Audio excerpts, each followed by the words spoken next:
माझ्या YouTube चॅनलमध्ये मी तुमचे मनपूर्वक स्वागत करते।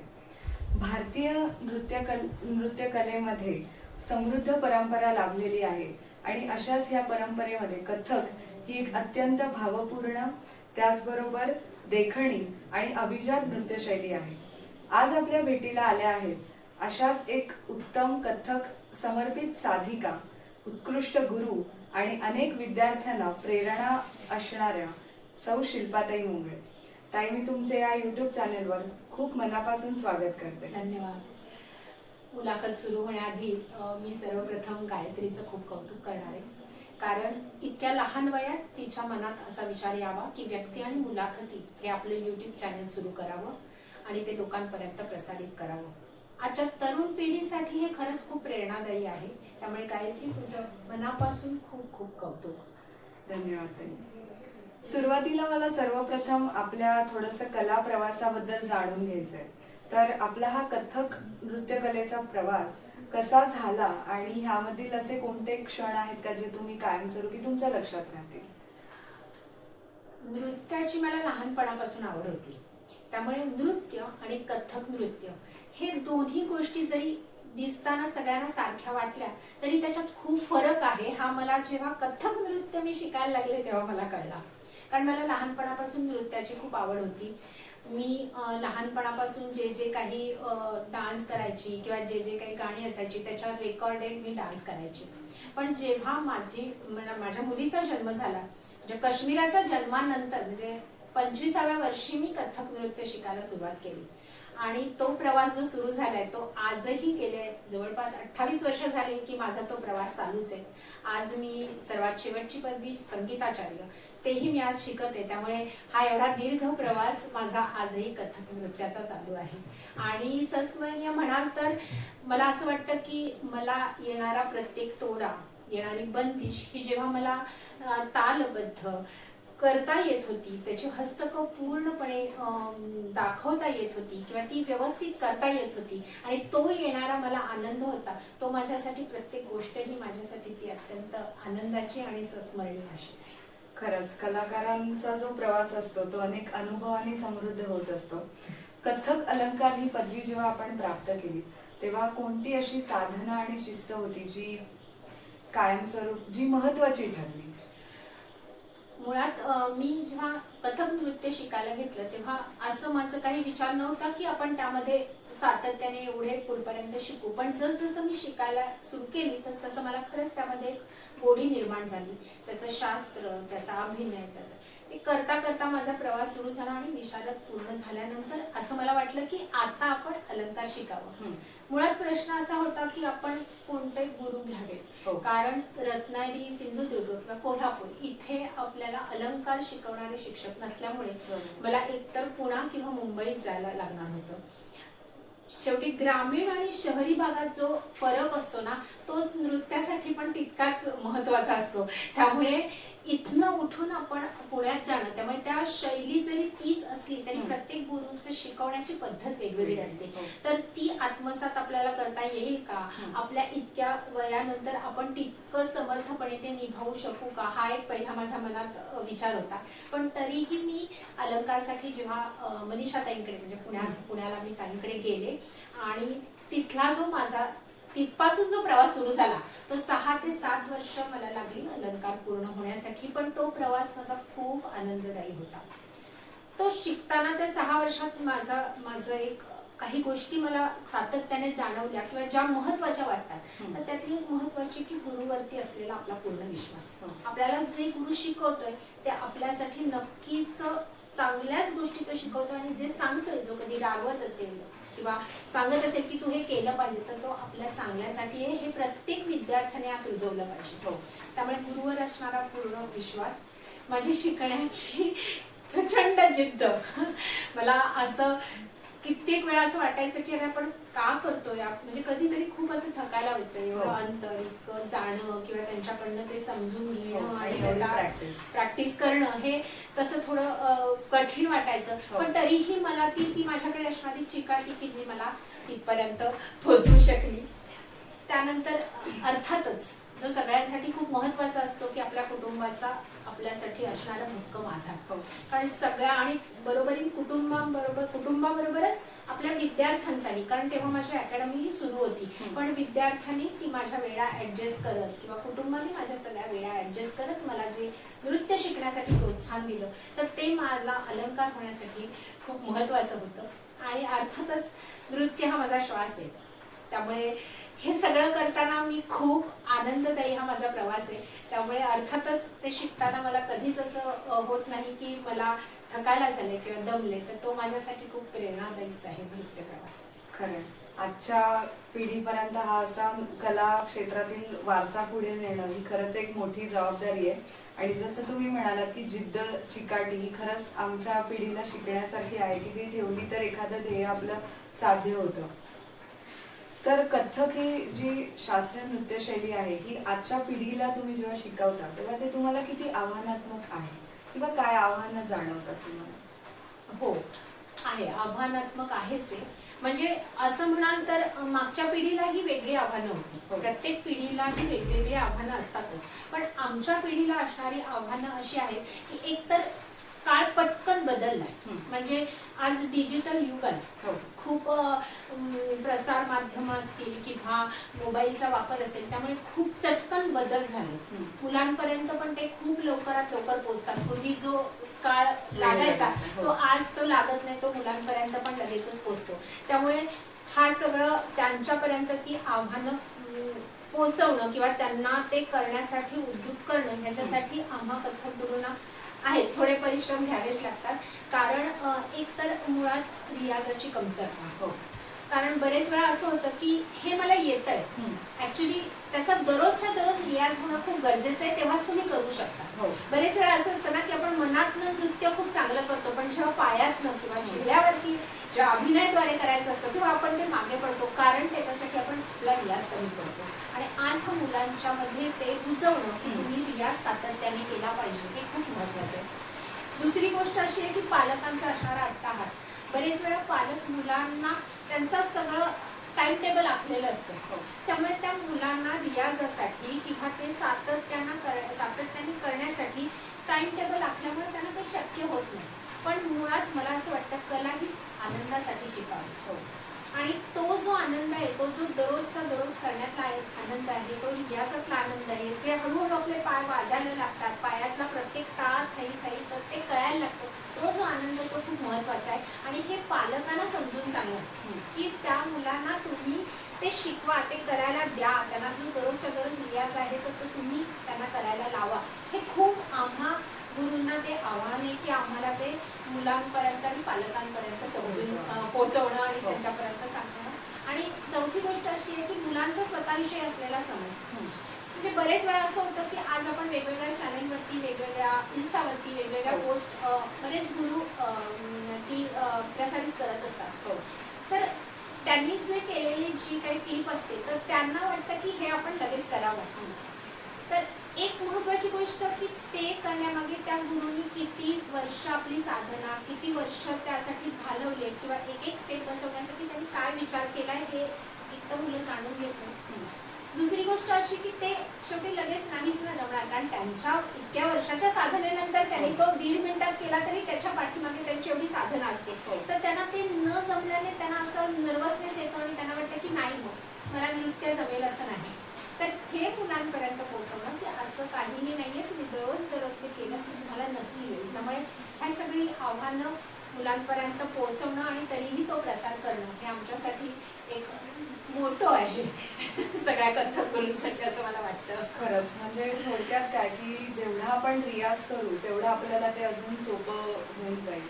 तर आज तुम्ही अनेक विद्यार्थी घडवताय, तर मला थोडंसं तुमच्या अध्यापनाविषयी जाणून घ्यायचं होतं. तर देवरुख ललित कला अकॅडमी मध्ये तुम्ही शिकवताना तुमची अध्यापन पद्धत कशी आहे? देवरुख ललित कला अकॅडमी मध्ये मी शिकवताना मुळात थोडं देवरुख गाव जरी आपण शहरी म्हटलं तरी मेट्रो सिटीच्या मनाने ते ग्रामीण आहे, त्यामुळे हा नृत्य प्रकार शिकवताना मला पालक आणि मुलांमध्ये खूप समन्वय साधणे गरजेचं असतं.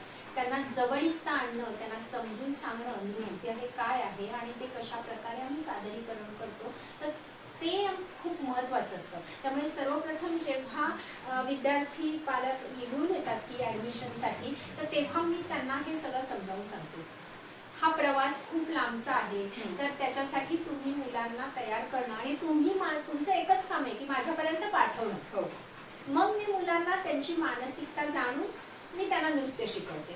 कारण ह्याची गोडी लागणं खूप महत्वाचं आहे. कारण खरंच आहे की असं होत नाही की आज मी आले आणि मला 4 दिवसात किंवा 4 महिन्यात नृत्य जमलं. नृत्यच काय, कुठलीही शास्त्रीय संगीत जमणं हे थोडा मोठा प्रवास आहे. त्यामुळे एवढे पेशन्स राखणं मुलांचे खूप कठीण असतं. पण मी मुलांच्या मानसिकतेचा जास्त विचार करते, बरोबरीत पालकांचाही करते. एवढ्या ग्रामीण भागातनं लांब लांबनं जेव्हा पालक आपल्या मुलांसाठी नृत्य शिकवण्यासाठी येतात, तर त्यांना ते समजावून सांगणं, त्यांच्याकडनं करून घेणं हे खूप आपल्यासाठी एक आव्हान आहे. पण ते आपण केलंच पाहिजे, तरच ते कथक नृत्य रुजणार आहे. आणि दुसरी गोष्ट अशी की एक छोटे छोटे कार्यक्रम करणं. एक छोट्या छोट्या कार्यक्रमातून मुलांना ते प्रेझेंट करायला मिळालं की त्यांनाही मजा वाटते. त्यामुळे एक सपोर्ट मिळतो आणि आपण काय करतोय किंवा त्या निमित्ताने मुलंही तेवढी प्रॅक्टिस करतात. त्यामुळे तो आम्ही कायमच ठेवतो की कथक नृत्याचा प्रसार करण्यासाठी मी वेगवेगळ्या ठिकाणी छोटे छोटे कार्यक्रम हे करते की जिथे प्रेक्षक वर्ग असा असतो की जो आमच्या नृत्याला प्रोत्साहन देईल. त्यामुळे असे कार्यक्रम केल्यामुळे खूप छान मुलांमध्ये पण एक आनंददायी वातावरण निर्माण होतं आणि त्याने तेही जास्ती रियाज करतात. खरंय, मी नुकताच तुमचा विरासत हा प्रोग्राम बघितला. खूपच सुंदर झाला, उत्तम सादरीकरण. सगळे विद्यार्थी अगदी उत्कृष्ट. असे उत्तम गुरु असतील तर अर्थातच असे उत्तम विद्यार्थी घडतील. खरंच खूप मस्त होता तो. तर नृत्य म्हणजे केवळ एक कला नव्हे तर व्यक्तिमत्व घडवण्याचे एक प्रभावी माध्यम आहे. आणि विद्यार्थ्यांमध्ये नृत्यासोबतच संस्कार, शिस्त किंवा सौंदर्य दृष्टी रुजवण्याकरिता कोणती अशी मूल्य आहेत जी महत्वाची वाटतात? त्याच्या आधी तू छोटासा विरासत हा विषय काढलास म्हणून मी नक्की सगळ्या प्रेक्षकांना सांगेन की हे ललित कला अकॅडमी आणि विरासत ह्याचं नातं हे फक्त स्वर्गीय बाळासाहेब आणि विमलताई पित्रे यांना जातं. कारण त्यांच्यामुळेच आज आपली ललित कला अकॅडमी झाली, जिथे आज सर्व म्हणजे कथक नृत्याबरोबरच आपण बाकीही वेगवेगळ्या वादनाचे इथे क्लास घेतले जातात. तर त्यांच्यामुळे आज हा आमचा प्रवास हा जास्ती सुकर झालाय आणि इथल्या देवरूखच्या आणि आसपासच्या लोकांसाठी सुद्धा इथे शिक्षण घेणं हे सहज सोपं झालेलं आहे. त्यामुळे विषय निघाला म्हणून सांगते की त्यांना मनापासून आम्ही सर्व लोक धन्यवाद देतो की त्यांच्यामुळे आज बरीच मुलं शास्त्रीय संगीताचं इथे शिक्षण घेत आहेत. आता तुझ्या प्रश्नाचं असं म्हणणं आहे की संस्कार हे अर्थातच खूप महत्वाचे आहे. मुळात भारतीय संस्कृतीत संस्काराला खूप महत्व आहे. आज आणि शास्त्रीय संगीतामध्ये म्हणजे संगीत मी का म्हणते की ज्यामध्ये सगळ्या विविध कलांचा समावेश येतो, त्यामध्ये गुरु शिष्य परंपरेला पण प्रचंड महत्व आहे, जाणताच. त्यामुळे संस्कार हे तिथे घडतातच. आपलं भारतीयांची जी नीती मूल्य आहेत ते दाखवण्याचं काम आम्ही नृत्याच्या माध्यमातून करतो. म्हणजे संस्कार हा पहिला नटराजाला नमस्कार करून, गुरुला नमस्कार करून, मग आपण नमस्कार करूनच नृत्याला सुरुवात करावी. जिथे तुम्ही हा प्रवास सुरू करता की आजकाल काय आहे की बरेच वेळा मुलं आई वडिलांना सुद्धा किंवा देवाला सुद्धा नमस्कार फार कमी करत असतील, पण ह्यामध्ये हे सगळ्या गोष्टी अशा सिक्वेन्स येतात की मुलांना आपसूक त्या संस्काराची, जिथे नम्रपणा आला ना तिथे आपसूकच सगळ्या गोष्टी पुढे सहज सोप्या होतात. त्यामुळे मुलांवरती संस्कार घडणं हे खूप महत्वाचं आहे. आणि शास्त्रीय नृत्यशैली, कथक नृत्यशैली ज्याचा मूळ पायाच मुळे अध्यात्म आहे. त्यामुळे अध्यात्मात जाण्यासाठी, परमात्मापर्यंत पोहोचण्यासाठी या शैलीचा तो वापर केला जातो. त्यामुळे मुळातच ते संस्कार त्या मुलांपर्यंत घडण्यासाठी तिथपासूनच आम्हाला सुरुवात करावी लागते. बरोबरीने मी स्वतः प्रत्येक विद्यार्थी हे माझं मूल आहे असं समजूनच मी शिक्षण देत असते. त्यामुळे मुलांना नृत्याबरोबर बाहेरच्या जगात घडणाऱ्या प्रत्येक गोष्टींची त्यांच्याबरोबर मी चर्चा करते, जेणेकरून त्या मुलांना कधी कधी असं होतं आई बाबा सांगतातच पण दुसऱ्याने सांगितलेलं जास्ती ते आपला लक्षात राहतं, प्रभावी होतं. त्यामुळे मग मी ते असं आम्ही असं करतो की क्लास झाल्यानंतर काही वेळेला आम्ही मुलांबरोबर ह्या सगळ्या गोष्टी मी शेअर करते की जेणेकरून मुलांनाही तो कळावं की आजच्या या गोष्टीत आपण काय शिकलं पाहिजे. त्यामुळे संस्कार हे खरंच खूप महत्वाचे आहे. आणि सौंदर्य दृष्टी म्हणाल तर नृत्याच्या प्रत्येक पायात, हस्तकात सगळ्यात सौंदर्य आहे आणि ते सौंदर्य लोकांपर्यंत पोहोचावं किंवा ती सौंदर्य वृद्धी व्हावी ना, ह्यासाठी मी पहिल्यापासूनच मग पदन्यास असो, हं. उभी राहण्याची पद्धत असो, हो. हस्तकांचा वापर असो किंवा अभिनय असो, हं. तो मी काटेकोरपणे शिकवते. मी मुलांना नेहमीच सांगते की जेव्हा तुम्ही तुमचे हस्तक पदन्यास चेहरा हा एका वेळी तितक्याच तुम्ही लयबद्धतेत जाल, तोच तुमचं सौंदर्य निर्माण करणार. त्यामुळे नृत्याच्या प्रत्येक पावलामध्ये सौंदर्य आहे आणि ते घडण्यासाठी, ते त्या मुलांकडनं करून घेण्यासाठी हा जो सातत्याचा रियाज आहे, त्यांना सतत सांगणं आहे, उभे राहण्याची पद्धत आहे, बसण्याची पद्धत आहे, साधं फोटो काढण्याची पद्धत सुद्धा, फोटोला उभं राहताना तुम्ही कसं राहिलं पाहिजे इथपर्यंत आम्ही शिकवतो, जेणेकरून सौंदर्य वृद्धी होईल. कथक नृत्यातील भाव आणि अभिनय हे महत्वाचे घटक आहेत. तर ह्या दोन घटकांमध्ये आपल्या सर्वात जवळचा घटक कुठला आहे आणि का? म्हणजे तू गाभ्यालाच हात घातलास कथक नृत्याच्या. मुळात कथकमध्ये अभिनय आणि तालपक्ष हे तर महत्वाचे दोन आपले घटक आहेत. त्यामुळे जशी ताल प्रस्तुती जितकी महत्वाची आहे, तितकाच अभिनय ही तितकाच महत्वाचा आहे. विशेषतः कथक नृत्य शैलीमध्ये की ह्या दोन्ही गोष्टींना तितकंच महत्व आहे. म्हणजे ते सादर करताना आम्हाला भरपूर वेळा असं होतं की तालाबरोबर अभिनय ही तितकाच चांगल्या तऱ्हेने येणं पण खूप गरजेचं आहे. कारण असं होतं ना की तुम्ही जेव्हा अभिनय करता तेव्हा तुमच्या मनातले भाव फक्त चेहऱ्याद्वारे तुम्ही लोकांपर्यंत पोहोचवणार. त्यासाठी गतभाव हे आपलं खूप प्रभावी माध्यम आहे की गतभावातनं तुम्ही ती जी स्टोरी आहे ती प्रेक्षकांपर्यंत पोहोचवता. त्याच्याबरोबर फक्त साथीदार असतात जे लहरा आणि तबला वाजवत असतात आणि त्यांच्याबरोबर आपण ते नृत्य सादरीकरण करत असतो. त्यामुळे अभिनय ही तितकाच महत्वाचा आहे.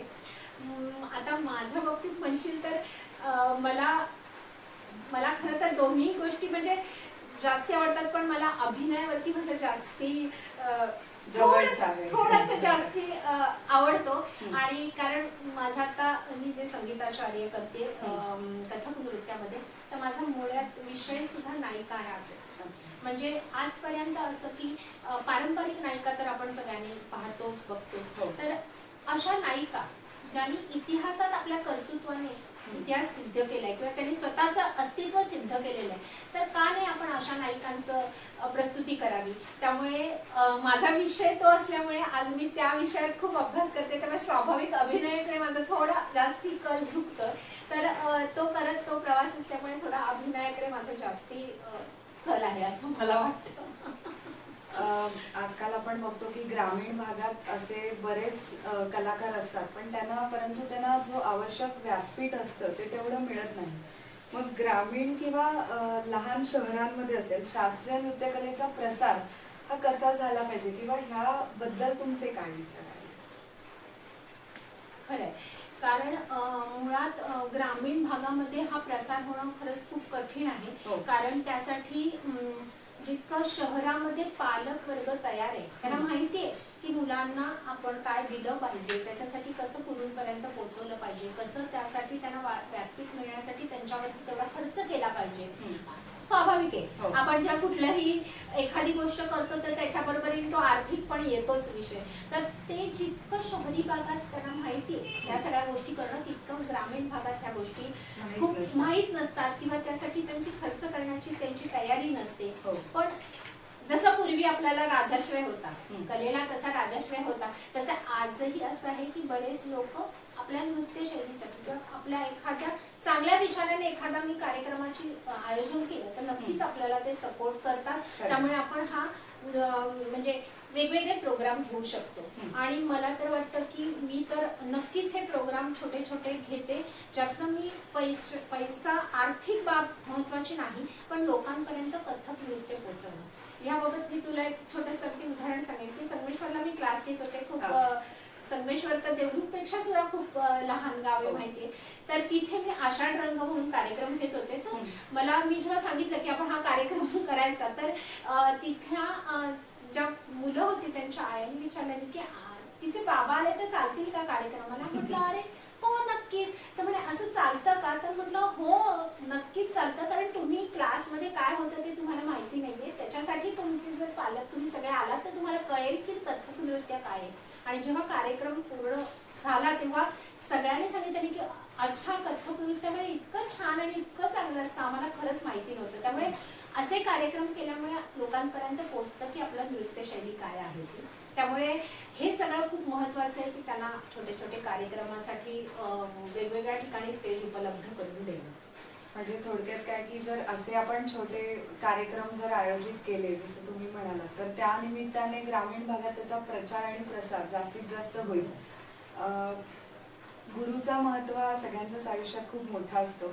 तर आपल्या गुरूंचा आपल्या जीवनावर आणि तसंच आपल्या कला प्रवासावर ह्या सगळ्यावरच त्याचा कसा महत्त्व आहे आणि दुसरी गोष्ट की ते तुम्हाला आजही किती मार्गदर्शक ठरतंय. खूप छान प्रश्न विचारलास. माझा प्रवास थोडा म्हणजे मी देवरुखला राहत असल्यामुळे थोडा प्रवासात मला वेगवेगळ्या गुरूंचं मार्गदर्शन लाभलं. कारण खरं तर मी तर नक्की म्हणेन की एक गुरु लाभावा की जो आपल्याला आयुष्यभरासाठी मार्गदर्शक होईल. पण थोडं इथे राहत असल्यामुळे मला थोडं गुरु म्हणजे मला ते थोडं चेंज करावं लागलं. तर तरीही मी सांगेन की जेव्हा मी माझे सर्वप्रथम नृत्य शिकायला मी रत्नागिरीला हिरेमठ सरांकडे गेले.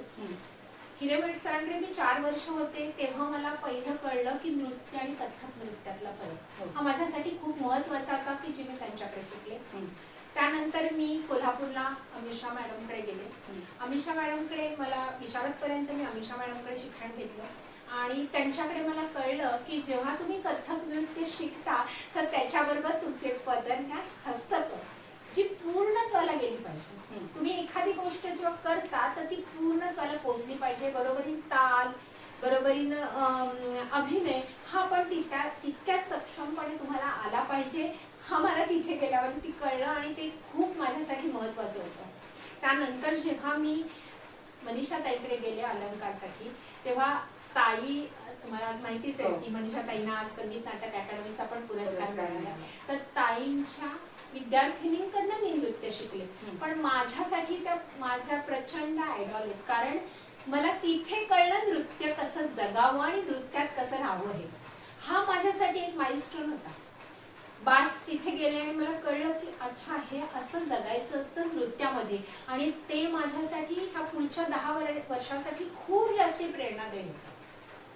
जेव्हा मी आज संगीताचार्यासाठी डॉक्टर गुरु मंजिरी देव यांच्याकडे गेले तेव्हा मला कळलं की शास्त्राची जोड किती महत्वाची. जेव्हा तुम्ही एखादं सादरीकरण करता तर त्यामध्ये तुम्ही जर शास्त्र जाणून घेतलं तर तुमचा अभिनय किंवा तुमचं ताल किती जास्ती प्रभावीपणे होतं हे मला देव मॅडमकडे गेल्यामुळे कळलं. त्यामुळे हा गुरूंचा मला प्रत्येक प्रवास आणि प्रत्येक गुरूंकडनं मिळालेलं हे मला मार्गदर्शन हे माझ्यासाठी प्रचंड प्रेरणा देते. कारण माझा ध्यास की माझ्या मुलांना किंवा माझ्या पुढच्या पिढीला घडवणं आहे आणि हे येणाऱ्या प्रत्येक गुरूंकडनं जे जे मला येतं ते मी मुलांपर्यंत पोहोचवण्याचा हा मी प्रयत्न करत असते. त्यामुळे मला प्रत्येक गुरु किंवा कधी कधी असं आहे की एखादी छोटी विद्यार्थिनी सुद्धा माझी गुरु असते. कारण ती एखादी काही दाखवते, एखादं करते ना तर ते मी नेहमी शिकते की अच्छा हिच्याकडनं आपण हे शिकलं पाहिजे. त्यामुळे मला हा सगळा माझा जो प्रवास आहे तो निव्वळ आणि निव्वळ माझ्या गुरूंनी मला जे शिकवलं त्यामुळे मी हा इथपर्यंत पोहोचू शकले.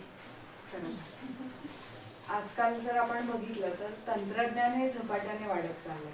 तर ह्या आजच्या डिजिटल युगात कथ्थक ही जी कला आहे ही जोपासणं किंवा हे टिकवून ठेवणं आणि ते कशी टिकवणं हे कितपत कठीण आहे आणि त्याकरिता काय करू शकतो आपण? मी म्हणेन कठीण आहे आणि सोपंही आहे. म्हणजे तुमचा जर तुमच्या मनात विचार पक्का असेल ना तर कठीण काहीच नाही. त्यामुळे आजकाल मी तर म्हणेन की आजच्या डिजिटल युगामुळे आपल्याला खूप गोष्टी सहज सोप्या झाल्या. की पूर्वीच्या काळी एखादा तोडा किंवा तुकडा जेव्हा शिकवला जायचा तेव्हा तो शिकत त्याच्या पुढे पुढे शिकत यायचा तेव्हा कधी कधी आम्हाला ते चुकीचा पण आपण तो उच्चार कुठे एखाद्यावरती वजन चुकीचं पडायचं. आज ह्या सगळ्यांमुळे आपण ते परत परत ऐकू शकतो. आपण ते व्यवस्थित तालमाला लावलं तर निदान आपण ठेका जरी आपला परफेक्ट येऊ शकतो. वेगवेगळ्या म्हणजे वेगवेगळी पुस्तकांसाठी आपण गुगल सर्च केलं वेगवेगळ्या त्याच्यात तर पुस्तकं सुद्धा आपल्याला त्या माध्यमातून आपल्याला मिळू शकतात. त्यामुळे उलट डिजिटल युगामुळे आणि व्हिडिओ कॉल असेल, मीट असेल, हो. या सगळ्यांमुळे आपण डायरेक्ट गुरूंशी भेटू शकतो. जे लांब अंतर असलं तरी आपण तिथे पोहोचू शकतो. तो कनेक्ट लवकर होतो. खूप लवकर जास्ती कनेक्ट होतो. आणि आज गुरु आपले खरंच सांगते की खूप त्यांनीही स्वतः चेंज केलं. हो. आज विद्यार्थ्याची जर इच्छा असेल तर ते गुरु आपल्याला खरोखर दूर असले तरी आपल्याला ते मार्गदर्शन करतात. त्यामुळे उलट डिजिटल युगामुळे आपण जास्तीत चांगल्या तऱ्हेने आपण ते सादरीकरण करू शकतो. पूर्वीच्या काळी प्रत्येक वेळेला लाईव्ह असायचं, तर तबला, हार्मोनियम सगळे येऊन मगच तेव्हा आपण सादरीकरण करायचो. तर आज आपण आपल्या घरच्या घरी तालमाला लावून पण आपण आपलं प्रॅक्टिस निदान रियाज तरी करू शकतो. त्यामुळे मी तर म्हणेन डिजिटल युगामुळे आपल्याला उलट हे शिकणं खूप सोपं झालंय. आपल्याला प्रेझेंट करणं सोपं झालंय. प्रेझेंट करण्यासाठी विविध माध्यम आहेत ना. आज आपण खूप वेगवेगळ्या ठिकाणी पण प्रेझेंट करू. पूर्वीच्या काळी कसं एकच स्टेज, एकच ठिकाण असं असायचं. तर आज आपल्याला शेकडो गोष्टी आहेत की जिथे तुम्ही प्रेझेंट करू शकता. त्यामुळे मुलांनी ह्याचा सर्वात जास्ती फायदा घ्यायचा आणि ही आपली शास्त्रीय नृत्य शैली ती खरंच पुढपर्यंत नेण्याचा प्रयत्न करायचा असं मला वाटतं. मी स्वतः सुद्धा बघितलं की तुम्ही ऑनलाईन क्लासेस घेत होतात. अगदी तुमचे परदेशी पर्यंत विद्यार्थी आहेत. त्यामुळे कनेक्ट खूप चांगला आहे. तर मुलाखतीच्या हळूहळू शेवटच्या टप्प्याकडे वळते. एक शेवटचा प्रश्न की कथक शिकू इच्छिणाऱ्या नवोदित कलाकारांना आणि त्यांच्या पालकांना तुम्ही काय संदेश किंवा सल्ला देऊ इच्छिता? मला असं वाटतं की हे मुलांनी आणि पालकांनी नक्की आत्मसात करावं. आपल्या गुरुवरती पूर्ण विश्वास ठेवा. हो. जेव्हा गुरु तुम्हाला काही सांगत असेल तर ते तुम्ही नक्की आत्मसात करा. तुमच्या ते नक्कीच चांगल्यासाठी असेल आणि गुरुंना विसरू नका. बरेच वेळा असं होतं की आपलं शिक्षण झाल्यानंतर असं होतं की झालं आता मला येता काय मला गुरुची आवश्यकता आहे, किंवा ठीक आहे त्यांनी केलं शिकवलं तिथपर्यंत माझं झालं आता. तर असं करू नका. तो आपल्यासाठी त्या काळात खूप महत्वाचा असतो. आणि नेहमीच तुम्ही जेव्हा मोठ्यांचा आदर राखाल, आपल्या गुरूंचा आदर राखाल, तरच आपले विद्यार्थी आपला आदर राखणार. त्यामुळे प्रत्येकाने आपल्या गुरूंवर विश्वास ठेवा, सातत्याने रियाज करा आणि मुळात कलेतला आनंद शोधा. कला ही आनंदासाठी आणि तुम्ही तुमचा आनंद तो भरभरून घ्या असं मला वाटतं. तर ताई, तुम्ही आज माझ्या व्यक्ती आणि मुलाखती या युट्यूब चॅनलला आलात आणि तुमचा सुंदर कला प्रवास जो आहे त्यामधले अनुभव, त्यामधले प्रेरणादायी विचार असं सगळं तुम्ही अगदी मनमोकळेपणाने शेअर केलं. त्याबद्दल तुमचे खूप आभार. तर मित्रांनो, आज आपण बघितलं की आपली कला, आपले समर्पण आणि विद्यार्थ्यांप्रती असलेली एक निष्ठा जी ताईंच्या मार्फत आपल्याला माहितीये, ती खरंच खूप प्रेरणादायी आहे आणि अनेक लोकांना निश्चितपणे ती प्रेरणादायी असेल. तर प्रेक्षक हो, ही आमची मुलाखत जर तुम्हाला आवडली असेल तर नक्की आमच्या व्हिडिओवर कमेंट करा, लाईक, शेअर आणि व्यक्ती आणि मुलाखती या माझ्या युट्यूब चॅनलला सबस्क्राईब करा. खूप खूप आभार. धन्यवाद.